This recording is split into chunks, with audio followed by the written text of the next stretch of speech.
How's it going, everybody? My name is Mick and welcome to Boots On. Today we are looking at the Georges River National Park loop at Picnic Point, New South Wales.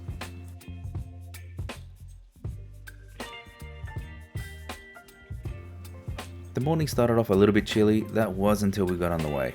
It had rained early in the morning, and when the sun started to peek its head out, began to make the area a little bit muggy, making it feel a fair bit like a rainforest.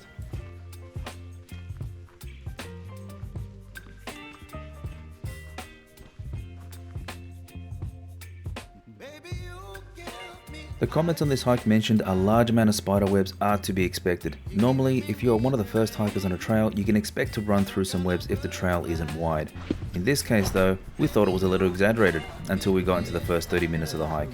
There were webs everywhere. At one point we ran through a web every 15 to 20 meters, just like this orb weaver here. More spider web. Oh, that's a big one. Look above you.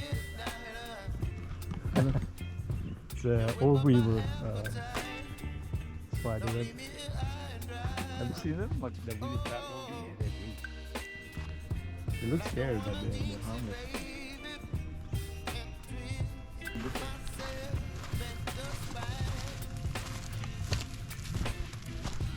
Hello.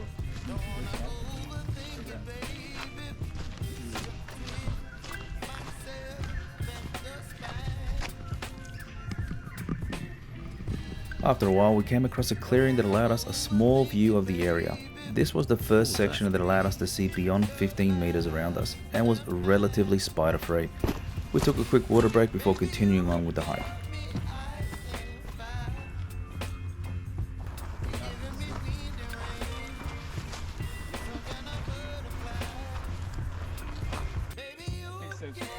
What? Which one? Whoa! That's a big web, and he's in there too. Nope, I'm not going in there. He's in the web too. He's a big boy. Chunky boy. Well, at least he did it very high up for us. Oh, this is a better angle. You can actually see him now.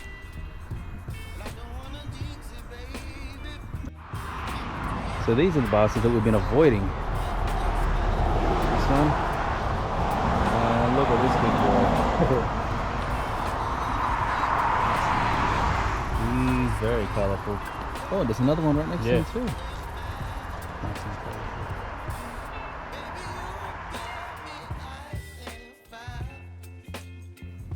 At this point, we had completed the first section of the hike. We had to walk down to the next area to start the second half. When we got closer, we realised it was right near the river's edge. We decided to take a quick look around and enjoy the scenery while we were there.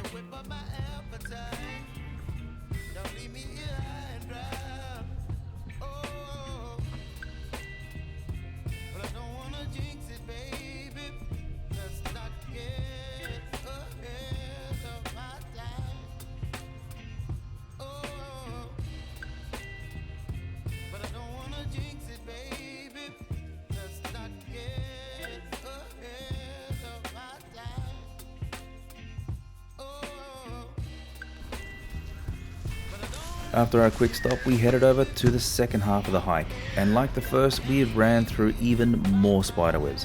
I really should have worn a long sleeve shirt for this one.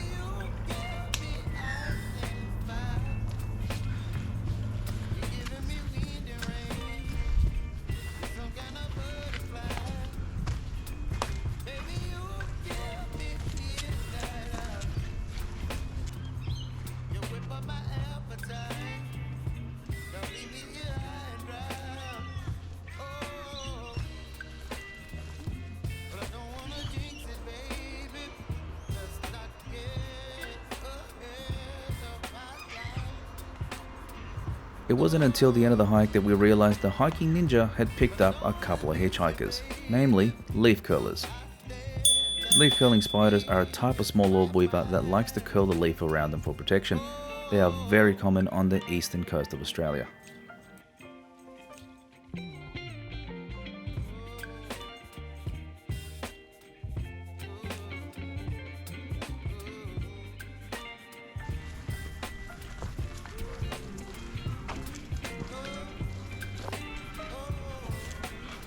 And yep, even more spiderweb. Not long after, a pair of cockatoos decided to check us out.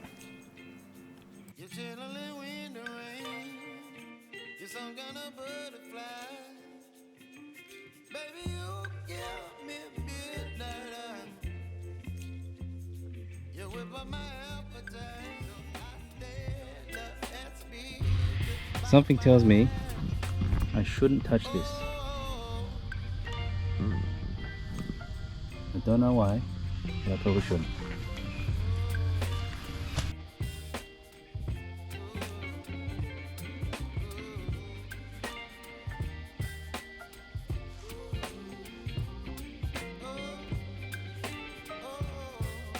The ascent in this section of the hike was gradual, which made it nice and easy on the joints. Thanks to the height of the trail, it wasn't long before it gave us a few glimpses of beautiful scenery.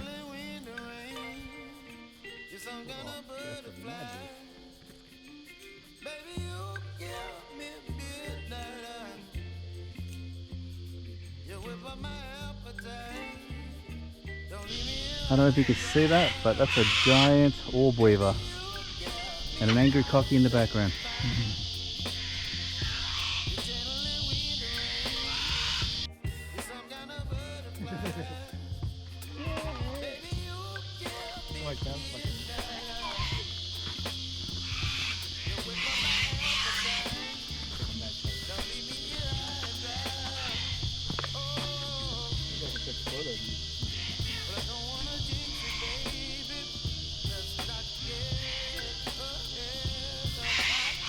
It's pretty amazing coming across trees that continue to survive and grow, even after suffering substantial fire damage.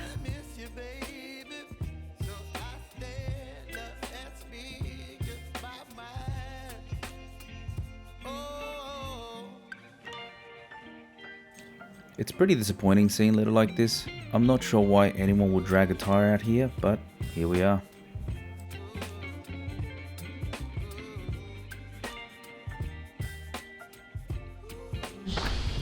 So that tire that we saw before, this might be the rest of it. Back of an old ute. Nice and rusty.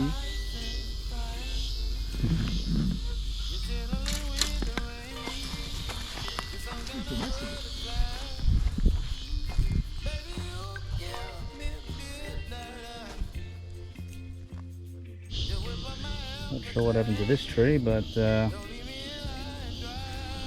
it's not looking too good.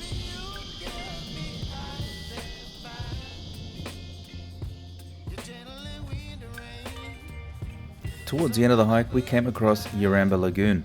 The lagoon itself has been dried up for a while, but the week before the hike we had some heavy rains that really helped bring it back to life.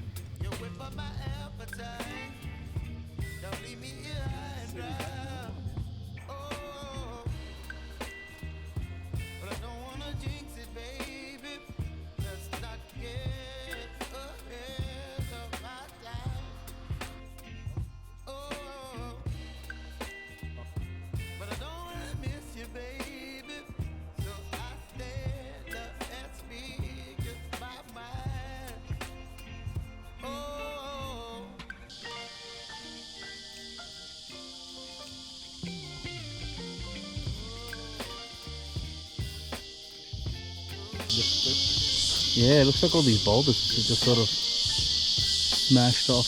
Look at this tree. Looks like it's gonna fall off, but no. It's just growing on rock.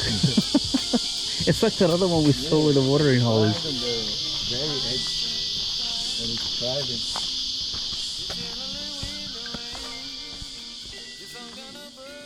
Just as we were finishing up, we came across a spider trapping a dragonfly. So that wraps up the Georges River National Park loop. Let's get into the ratings. Before I start though, I do need to mention I've upgraded the rating system from stars to trekking poles. If you're catching public transport, it is a 30-minute, 2.5 kilometer walk to the start of the hike. If you're driving, it's even easier as there is street parking right next to the start. I give it 5 trekking poles. The track itself is relatively easy, the inclines are gradual and far and few between.